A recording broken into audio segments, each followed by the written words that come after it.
안녕하세요. 이번 주는 벌써 5주차 메뉴 관리론 하겠습니다. 제가 여러분들 수업하면서 원래 이제 뭐 이야기를 해봤자겠지만 여러분들이 좀 메뉴에 대해서 고민을 하고 또 그 메뉴가 어울릴 만한 것들이 어딘지를 실질적으로 좀 알아보면 백문이 불여일견이라고 책으로 매번 우리가 이론 수업을 진행을 하고 있지만 만약 내가 정말 이 업종에 가게를 한다면 하고서 좀 거기에 맞는 시장 또 그곳이 먹힐 만한 타겟 그리고 그 타겟층들한테 통하는 마케팅 이런 것들을 한번 실질적으로 고민해보면 훨씬 더 많은 것들을 깨달을 수가 있는데 저희가 비대면 수업을 하게 돼서 일방적인 원웨이의 수업을 하고 있어서 그런 게 불가능해서 어떻게 하면 좋을까라고 좀 제가 고민을 해봤는데요. 제가 한번 실질적으로 만약에 예를 들어서 무엇을 한다면 그래서 하는 방법을 이번 주에는 좀 보여줄까 합니다. 그리고 먼저 우리 지난주에 배우다가 시간이 다 되면서 마무리를 했었던 160페이지 메뉴 관리의 이론과 실체 메뉴 상품의 마케팅 전략 파트 8 해서 8 페이지 160페이지 함께 먼저 보도록 하겠습니다. 자, 메뉴 마케팅의 전략 요소를 하는데요. 이제 마케팅이다 라고 하는 건 전략적인 요소들이 다양하게 있습니다. 그래서 근데 이 모든 것들을 다 하라는 것이 아니라 이 중에서 내가 써먹을 만한 것들을 참고하시는 것로 보시면 좋을 것 같습니다. 자, 제품 믹스를 보겠습니다. 좋은 제품은 마케팅의 핵심이다. 기업이 지속적으로 성장하기 위해서는 여러 가지의 기능을 가진 제품들이 다양하게 결합되어 있어야 하며 제품 및 제품 구색을 끊임없이 수정하여야 한다. 기업은 소비자의 욕망의 종류나 양태를 시장 조사를 통해 정확히 파악, 이를 충족시킬 수 있는 제품을 기획, 개발, 생산해야 한다. 특히 제품 전략 면에서는 단순한 심리적 만족을 주는 외적 차별화보다는 품질 수준을 높여주는 내적 차별화의 방향으로 기획, 개발, 신용도, 개척이 이루어져야 한다. 외식 산업에 있어 제품이란 메뉴와 서비스로 이러한 제품들은 고객의 생리적, 심리적, 사회적 필요와 욕구를 충족시킴으로써 그들의 생활을 향상시켜야 한다라고 되어져 있어요. 저희가 지금 책을 한번 읽어봤는데 여러분들 대략 어떤 내용들인지 이해가 되시나요?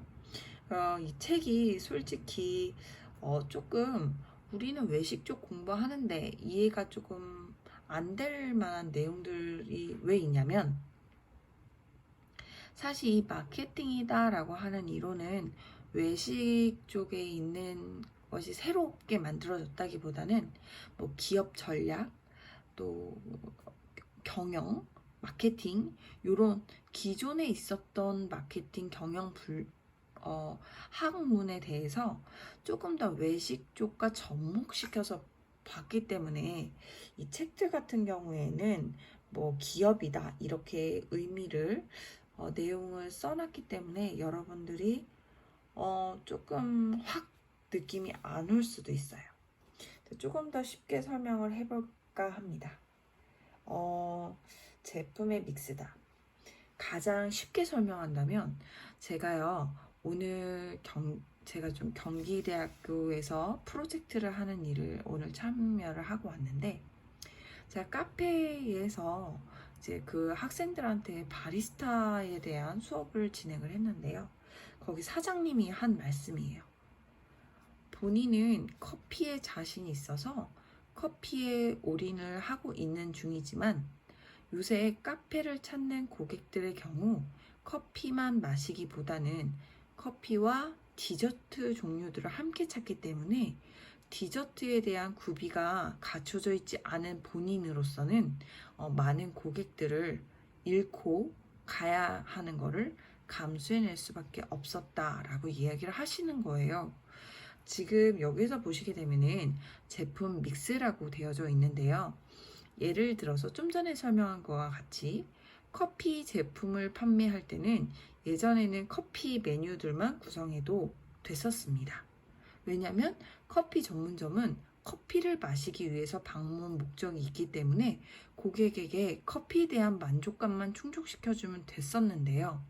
하지만 사회가 변화하면서 커피는 단순히 음료의 기능을 넘어서 함께 이야기를 나누고 그리고 디저트다라고 하는 후식의 개념으로 넘어오면서부터 커피와 후식, 디저트와 함께 곁들이는 문화들이 만들어져서 많은 고객들이 커피와 함께 디저트 종류들을 찾기 때문에 이왕 커피를 마실 거라면 근데 여기서 중요한 점은요.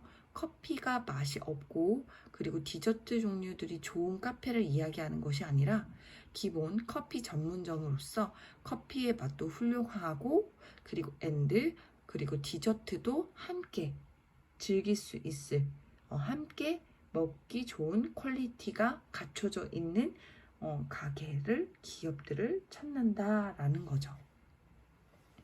여러분들 커피 어떤 브랜드 좋아하는지 물어보고 싶은데 저 같은 경우는 개인적으로 스타벅스 이렇게 좀 진하게 먹는 걸 좋아해서 스타벅스를 좋아합니다.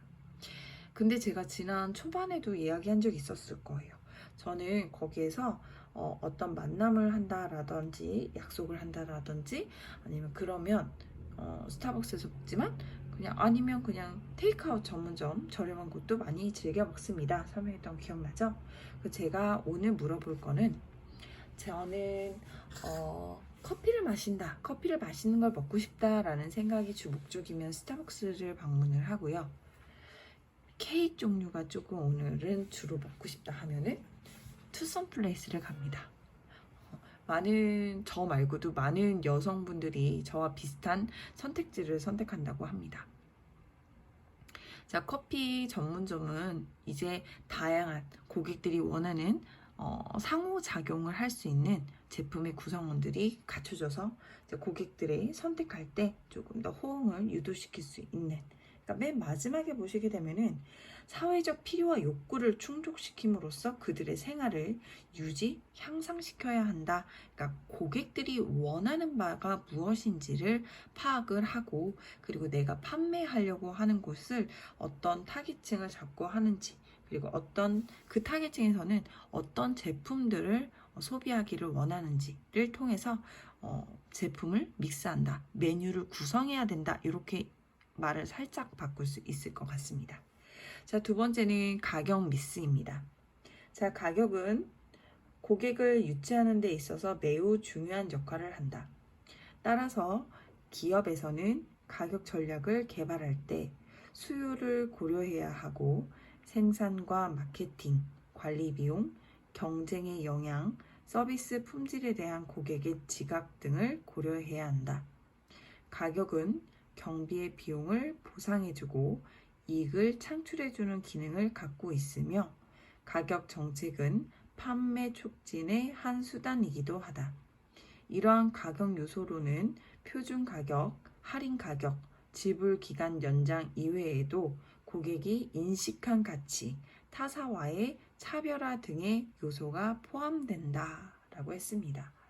이 가격 믹스에 대해서 설명을 할 때 조금 제가 예시를 많이 드는 업종이 있는데요. 떡볶이 가게입니다. 자, 여러분들은 떡볶이다라고 하는 메뉴의 이미지들이 각자 갖고 계신가요? 저는 개인적으로 저는 옛날 사람이기 때문에 컵떡볶이 존재했었고 얘기하면 너무너무 나이가 많이 들어 보여서 좀 부끄럽긴 한데 제가 기억하기로는 초등학교 저학년 때 떡볶이가 100원이었었어요. 그래서 100원이었다가 한 중학교 때부터 500원 그리고 아니구나. 중학교 때 500원이었고요. 고등학교 때 1,500원 정도였었고, 그리고 조금씩 뭐 2,000원, 2,500원 야금야금씩 오르다가 요새는 뭐 떡볶이 가격 1인분 하면은 포장마차, 길거리 포장마차에서도 2,500원에서 3,000원 정도를 판매를 합니다.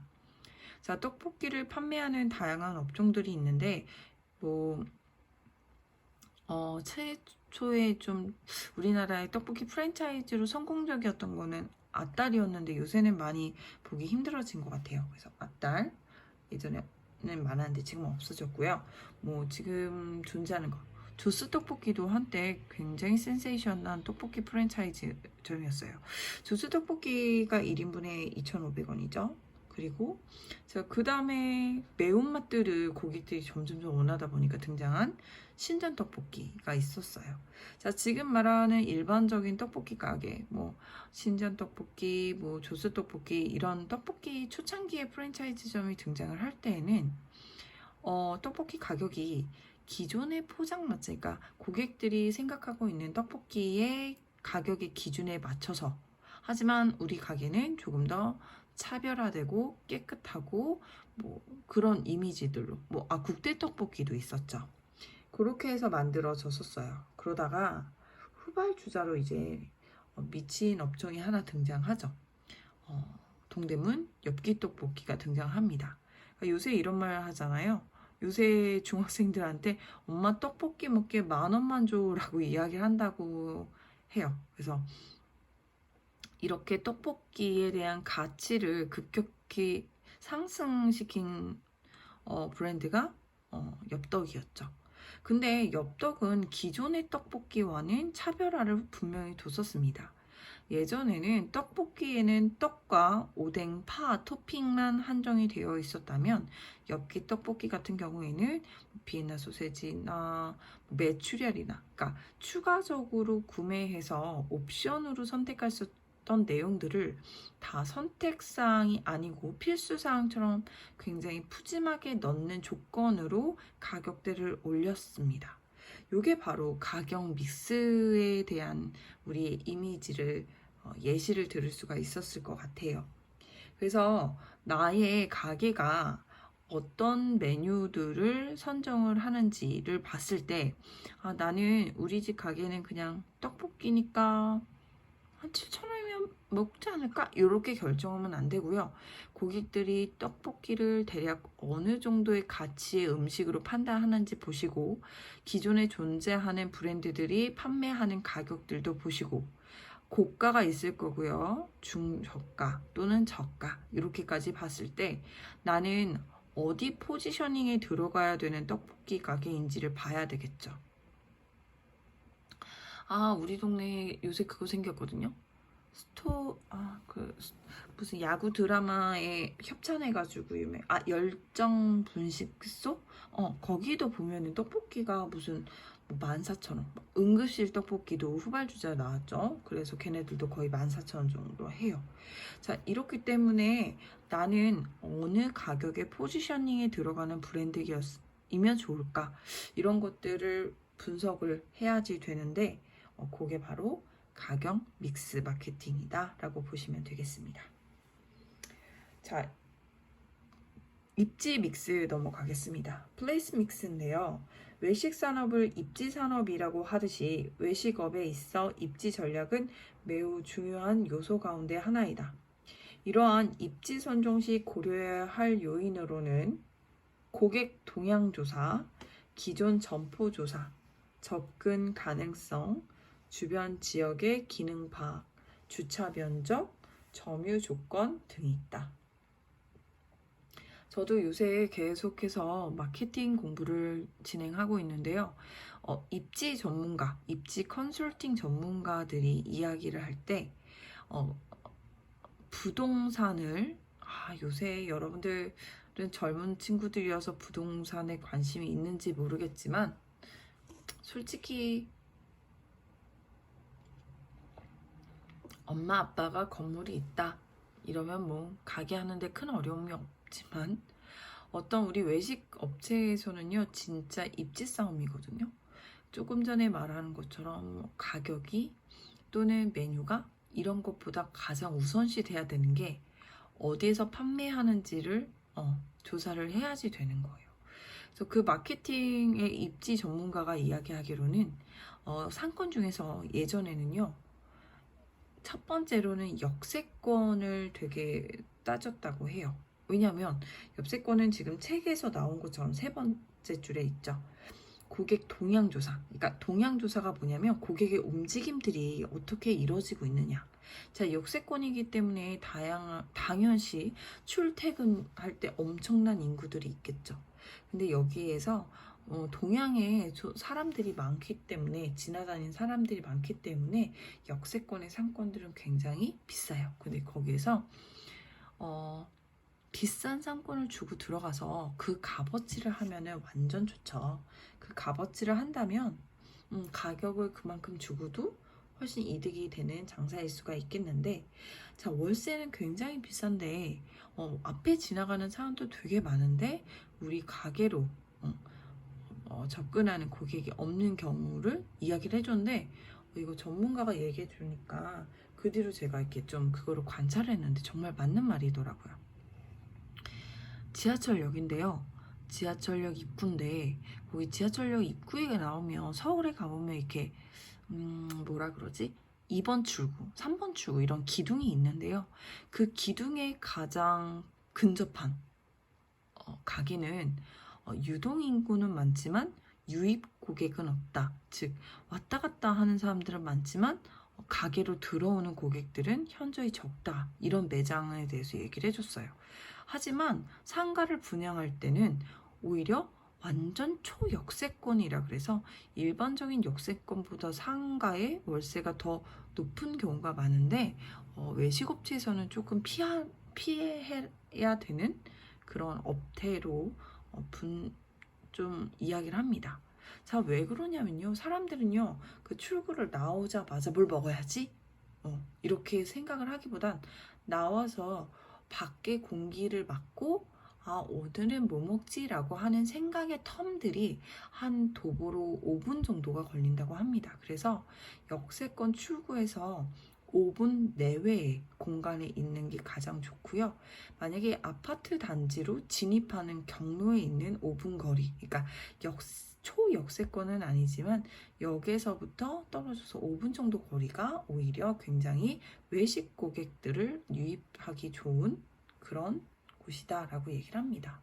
근데 반대로요, 이런데 초역세권임에도 불구하고 외식 분야인데 여기 입주해도 좋은 데가 있어요.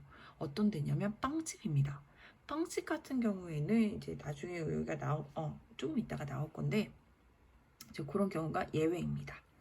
자, 그리고 거기에 업태의 종류가 어떤 건지가 선정이 먼저 되어 있는 상태라면, 자, 기존 점포 조사, 기존 점포가 우리 라이벌 가게, 예를 들어서 좀 전에 말한 것처럼 내가 커피 전문점이다. 그러면 주위에 커피 전문점이 몇 개 있는지, 그 커피 전문점들은 가격들을 얼마나 하는지, 그리고 샌드위치를 곁들이는지 아니면 케이크 종류들을 곁들이는지, 배달 전문인지 아니면 머무르는 고객들의 위주 전문인지, 이런 것들을 해서 그 안에서 우리가 이 업종의 특성상 무엇이 어울리겠다 이런 걸 파악을 해야 되는 거겠죠. 자, 그리고 만약에 우리 주위에 상가가 많다 한다면 아파트가 많다면 뭐 배달이다라고 하는 이런 서비스도 같이 해야 된다라는 거는 업종 그리고 위치가 어느 곳이냐에 따라서 다양하게 변경될 수 있는 사항이다, 이렇게 보시면 될 것 같습니다. 넘어가서 촉진 서비스 보겠습니다. 촉진 믹스. 자, 점포의 입지와 건물 및 내장, 전시, 진열 등과 같은 구매 환경, 상품화, 가격 설정 활동 등이 합리적으로 수행되었다 하더라도 내점률이 낮으면 점포의 판매 목표를 달성할 수가 없다. 지역 상권 내에 거주자와 통학자의 내점률을 높이고 이들을 실제적인 구매 고객으로 하기 위해서는 사전 판매 활동인 정보 제공이 이루어져야 한다. 이와 같이 업소가 표적 고객을 대상으로 특정 상품이 특정 장소에서 특정 가격에 판매되고 있다는 정보 제공 활동을 하는 것을 촉진이라고 한다. 이러한 촉진 활동의 수단으로는 광고와 인적 판매, 판매 촉진, 퍼블리시티, 구전 등이 있다. 여기에서는요, 퍼블리시티다라고 되어져 있는 거는 뭐냐면, 퍼블리시티, 그러니까 사람들이 소통하는 그런 도시형이다라고 보시면 되겠습니다. 그러니까 농촌 같은 경우에는 이게 좀 멀찍하게 떨어져 있는데, 이 퍼블리시티를 뭐라고 표현해야 되지? 다른 사람이 그런 거를 구매하고 가는 걸 보면서 정보를 저기가 저런 걸 파는 데였구나 라는 게 인지가 돼서 그 정보에 대한 그런 상권이 구성이 되어져 있는 곳이다. 이렇게 좀 인지하면 좋을 것 같고요. 구전은 입에서 입으로 전해지는 것들을 이야기를 합니다. 자, 여기에서 촉진 믹스 같은 경우에는 제가 아까 뭐라고 설명했냐면 업종 같은 경우에 지하철에서 바로 출구에 앞에 가장 먼저 있으면 장사가 좋은 데가 바로 빵집인데, 빵집도 그냥 빵집이 아니라 프랜차이즈 빵집인 경우에는 여기 이런 역세권에서도 좋습니다 라고 하는데요. 여기서 무엇이 되냐면 진짜 중요한 내용 한번 줄 쳐볼게요. 자, 세 번째 줄에 지역 상권 내 거주자와 통근 통학자의 내점률을 높이고 이들을 실제적인 구매 고객으로 하기 위해서는 사전 판매 활동인 정보 제공. 자, 정보 제공이다라는 거 되게 좀 어렵잖아요. 그래서 프랜차이즈 사업은 먹힌다라는 이야기거든요. 왜냐면 내가 이제 프랜차이즈다라고 하면 파리바게트의 대략 빵 하나가 1,000원에서 1,500원 정도이다. 뭐 이렇게는 인지가 되어져 있잖아요. 요런 것 경우에 얘기를 하는 겁니다. 그리고 통근 통학자들은 계속 매일같이 왔다 갔다 하는 사람들인데 그들을 유입할 수 있어야 되잖아요. 그게 왜 빵집이냐라고 얘기했냐면 이 지나가는 사람들한테 후각 마케팅을 한다고 해요. 그러니까 일부러 빵이 구워지는 달큰한 그 맛있는 냄새들을 그 지하철 출구로 얘네들이 이렇게 배관을 연결을 해서 지하철에서 나오자마자 빵 굽는 냄새를 맡고 나도 모르게 홀린 듯이 빵집에 들려서 집에 갈 때 파리바게트에서 10,000원 정도를 빵을 사면 되겠다라고 인지를 할 수 있을 정도. 그렇기 때문에 이런 촉진 믹스의 빵집의 경우, 특히나 프랜차이즈의 경우를 이야기를 많이 한다라는 거고요. 자, 여기에서 진짜 중요한 거는 왔다 갔다 하는 사람이 많아도 소용이 없다. 우리 가게로 들어올 수 있게 해야 한다. 그렇게 하기 위해서는 입소문 진짜 중요하잖아요. 그래서 조금 동네 장사를 하기 위해서 계속된 마케팅을 해야 되는데 시식하는 거 좋고요. 그리고 특히나 가격이 기본적인 메뉴의 가격을 오픈해서 밖에서 볼 수 있게 꼭 소비자가 매장을 내원하지 않더라도 저기는 가격이 저 정도 되는구나를 인지할 수 있는 것들을 마케팅의 방식으로 사용을 하기도 합니다. 자, 여기까지 우리가 1교시 수업을 조금 진행을 해봤습니다. 2교시에는 역시 아직 못다한 파트 1세에 해당하는 내용들을 마저 공부를 하고요.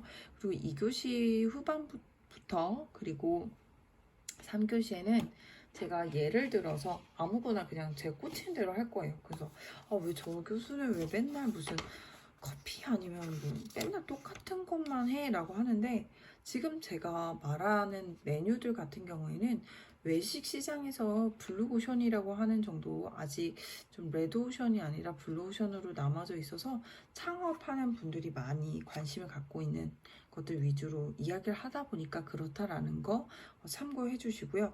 저희 중간고사 기간 나와 있어요. 그래서 여러분들 2020년 10월 19일부터 23일 금요일까지 해서 10월 19일부터 29일까지가 중간고사 시험 기간이니까 그거 참고하시고 뭐 시험 같은 경우에는 범위는 저는 무조건 책에서 주로 내니까 그리고 제가 동그라미 치세요, 줄 치세요 라고 하는 거 기본으로 많이 보시면 좋을 것 같습니다.